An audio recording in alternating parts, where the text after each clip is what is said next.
ایرانیوں کی شکست فاش اور مسلمانوں کی عظیم الشان فتح کی خبریں کیسر روم کے دربار میں بڑی حیرت کے ساتھ سنی گئیں۔ کیسر کے ایک دور اندیش وزیر لوکس نے اپنی نشست پر کھڑے ہو کر بصد احترام عرض کیا، اے ہرکل عظیم، مسلمانوں کی یہ پہم فتوحات عیسائیوں کے لیے نیک شگون نہیں ہے۔ اس سے پہلے کہ یہ خونی سیلاب ہمارے سرسبز و شاداب علاقے کو بہا کر لے جائے، ہمیں ایک مضبوط حصار بنا لینا چاہیے۔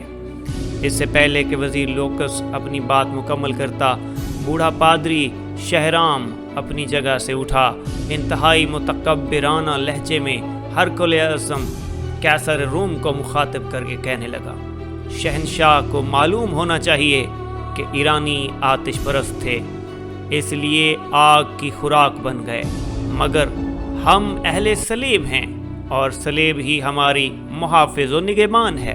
شہرام کے بعد دوسرے پادریوں نے بھی دربار میں پرجوش تقریریں کی۔ آسمانی باپ اپنے مقدس بیٹے کے صدقے میں مسیحوں پر کبھی آفات و مصائب نازل نہیں کرے گا۔ کیسر روم مکمل طور پر پادریوں کے زیر اثر تھا، اس لیے اس نے اپنے سیاسی مشیر لوکس کی بات پر کوئی دھیان نہیں دیا۔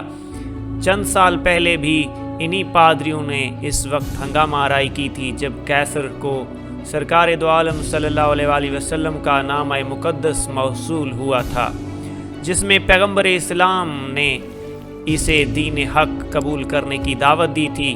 کیسر روم سرور کونین صلی اللہ علیہ وآلہ وسلم کی دعوت سے متاثر ہو چلا تھا، مگر جب اس نے پادریوں کی جماعت کو غضبناک حالت میں دیکھا تو اسلامی وفد کو اپنے دربار سے اٹھا دیا۔ اللہ کے رسول صلی اللہ علیہ وآلہ وسلم دنیا سے رخصت ہوئے صرف 4 سال کا مختصر ترین عرصہ ہوا تھا۔ دنیا کے بڑے بڑے کاہن، نجومی، سیاست اور جنگ کے ماہرین سوچ بھی نہیں سکتے تھے کہ پیغمبر اسلام کے نام لیوا صحرا کے دامن سے نکل کر ایران جیسی عظیم طاقت کی بساط الٹ کر رکھ دیں گے۔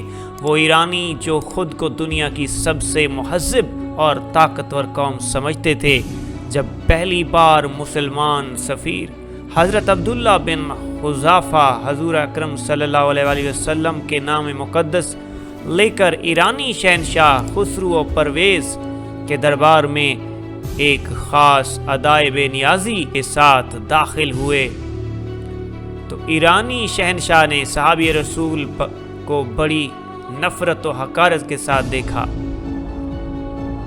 پھر خسرو پرویز نے نامہ رسول چاک کرتے ہوئے پوری عرب قوم کو انتہائی ذلت آمیز لہجے میں مخاطب کرتے ہوئے کہا تھا، اے سوسمار یعنی چھپکلی نما جانور کا گوشت کھانے والوں اور اے اونٹ کا دودھ پینے والوں۔ پھر جب ناکام سفارت کے بعد حضرت عبداللہ بن حذافہ نے رسالت مآب صلی اللہ علیہ وآلہ وسلم کی خدمت میں حاضر ہو کر نامہ مبارک سے چاک کرنے کا واقعہ سنایا تو سرور کونین نے فرمایا، خسرو نے میرا خط چاک نہیں کیا، اپنی حکومت کے ٹکڑے کر دیے ہیں۔